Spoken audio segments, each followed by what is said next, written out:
ಶಹರ್ police ಠಾಣೆಯಲ್ಲಿ ಮೊನ್ನೆ ದಿವಸ ಜಿತೇಂದ್ರ ಮಂಗಳೇಕರ್ ಅನ್ನೋಂಥವ್ರು ಒಂದು ಕಂಪ್ಲೇಂಟ್ ಕೊಟ್ಟಿದ್ದಾರೆ. ಇವರು Mahalakshmi cooperative bank Gokak base ಇರುವಂಥ ಮಹಾಲಕ್ಷ್ಮಿ ಕೋಆಪರೇಟಿವ್ ಬ್ಯಾಂಕ್ನ ಚೇರ್ಮನ್ರು. ಇವರ ಕಂಪ್ಲೇಂಟ್ ಪ್ರಕಾರ ಸಾಗರ್ ಮತ್ತು ಇತರ 13 ಜನ ಆರೋಪಿಗಳು, ಒಟ್ಟು 14 ಜನ ಆರೋಪಿತರು 2021ನೇ ವರ್ಷದಿಂದ ಇಲ್ಲಿವರೆಗೂ 6 ಕೋಟಿಯನ್ನ FD ಆಗಿ ಇಟ್ಟು ಅದರ ಮೂಲದ ಮೇಲೆ ಈ 14 ಜನ ಆರೋಪಿಗಳು ತಮ್ಮ ಅಕೌಂಟಿಗೆ ಲೋನ್ ತೆಗೆದುಕೊಂಡು ಒಟ್ಟು 74,86,00,000 ಇದನ್ನ ಮರಳಿ ತಿರುಗಿಸದೆ ತಮ್ಮ ಅಧಿಕಾರವನ್ನು ದುರುಪಯೋಗ ಮಾಡಿಕೊಂಡು ಒಬ್ಬರ ಜೊತೆ ಇನ್ನೊಬ್ಬರು ಶಾಮೀಲಾಗಿ ಬ್ಯಾಂಕಿಗೆ ವಂಚನೆ ಮಾಡಿದಾರೆ ಅಂತ ಒಂದು ಕಂಪ್ಲೇಂಟ್ ಮೇಲೆ ನಾವು ಆಲ್ರೆಡಿ ಪ್ರಕರಣ ದಾಖಲು ಮಾಡಿಕೊಂಡು ತನಿಖೆ ನಡೆಸ್ತಾ ಇದ್ದೀವಿ. ಇಲ್ಲಿವರೆಗೂ ಕಂಡುಬಂದಂತ ಮಾಹಿತಿ ಪ್ರಕಾರ ಈ ಬ್ಯಾಂಕ್ಗೆ ಒಟ್ಟು 6 ಬ್ರಾಂಚ್ ಇದಾವೆ ನಮ್ಮ ಜಿಲ್ಲೆಯಲ್ಲಿ.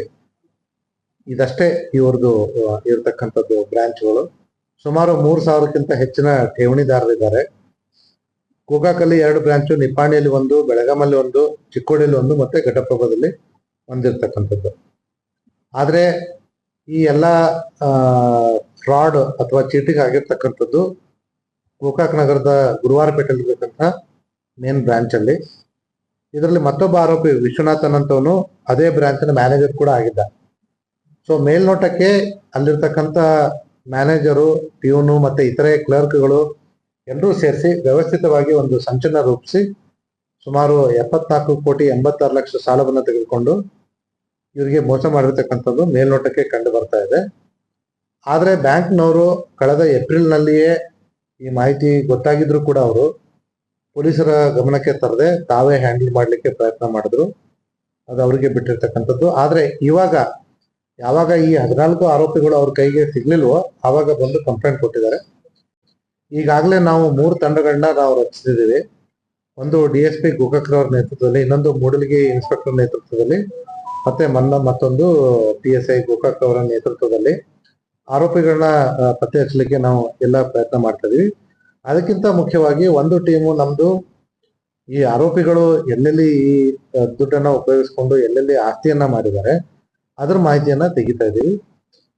ಇದು ಎನಿವೇ ತುಂಬಾ ಸೀರಿಯಸ್ ಕೇಸು ಮತ್ತೆ 10 ಕೋಟಿಗಿಂತ ಹೆಚ್ಚಿನ ಫೈನಾನ್ಷಿಯಲ್ ಫ್ರಾಡ್ ಆಗಿರೋದ್ರಿಂದ ನಾವು ತಕ್ಷಣ ಸರ್ಕಾರಕ್ಕೆ ಇದನ್ನ CIDಗೆ ಟ್ರಾನ್ಸ್ಫರ್ ಮಾಡ್ಲಿಕ್ಕೆ ಕೂಡ ಪತ್ರ ಬರೆದಿದ್ದೀವಿ. ಬಟ್ ಅಲ್ಲಿವರೆಗೂ ನಮ್ಮ ಜಿಲ್ಲಾ ಪೊಲೀಸ್ ವತಿಯಿಂದ ಏನೇನು ಕ್ರಮ ತಗೊಳ್ಬೇಕು ಅದೆಲ್ಲವನ್ನು ನಾವು ತಗೊಳ್ತಾ ಇದ್ದೀವಿ. ಅದು ಅವ್ರದ್ದು ಠೇವಣಿ ಮತ್ತೆ ಅದೇನಿದೆ ಅದ್ರದ್ದು ಮಾಹಿತಿಯನ್ನು ಕೂಡ ನಾವು ಸಂಗ್ರಹಿಸ್ತಾ ಇದ್ದೀವಿ. ಠೇವಣಿದಾರಿಗೆ ಏನು ಸಪೋರ್ಟ್ ಬೇಕು ಲೀಗಲ್ ನಾವು ಅದನ್ನ ಕೊಡ್ತೀವಿ. 14 ಜನ ಒಬ್ರು ಇಲ್ಲ ಊರಲ್ಲಿ. ಅದನ್ನ ನಾವು ವೆರಿಫೈ ಮಾಡ್ತಾ ಇದ್ದೀವಿ. ಈಗ ನಮ್ಗೆ ಕೇವಲ 2 ದಿವಸ ಆಯ್ತು. ಮತ್ತೆ ನಿಮ್ಗೆ ಎಲ್ಲರಿಗೂ ಗೊತ್ತಿರೋ ಹಾಗೆ ನಿನ್ನೆ ದಿವಸ ಇಡೀ ಜಿಲ್ಲೆಯಲ್ಲಿ ಸುಮಾರು 1706 ಗಣಪತಿಗಳ ವಿಸರ್ಜನೆ ಕೂಡ ಆಗಿತ್ತು. ಆರೋಪಿಗಳ ಇದನ್ನ ಏನಂತಾರೆ ಆಸ್ತಿಯನ್ನ ನಾವು ಐಡೆಂಟಿಫೈ ಮಾಡ್ತಿದ್ದೀವಿ. ಅವರಲ್ಲಿ ಸ್ಟ್ರೈಕ್ ಮಾಡೋ ಬದಲು ನಮ್ಗೆ ಅವರ ಆರೋಪಿಗಳದ್ದು ಏನು ಆಸ್ತಿ ಎಲ್ಲೆಲ್ಲಿದೆ ಅನ್ನೋಂಥ ಮಾಹಿತಿ ಕೊಟ್ರೆ ಅದು ಅವರಿಗೆ ವರದಾನ ಆಗಲಿದೆ. So it is better that ಅವ್ರ ಜೊತೆ ಕೈ ಜೋಡಿಸ್ಕೊಂಡು ತನಿಖೆಗೆ ಸಹಕಾರ ನೀಡಿ.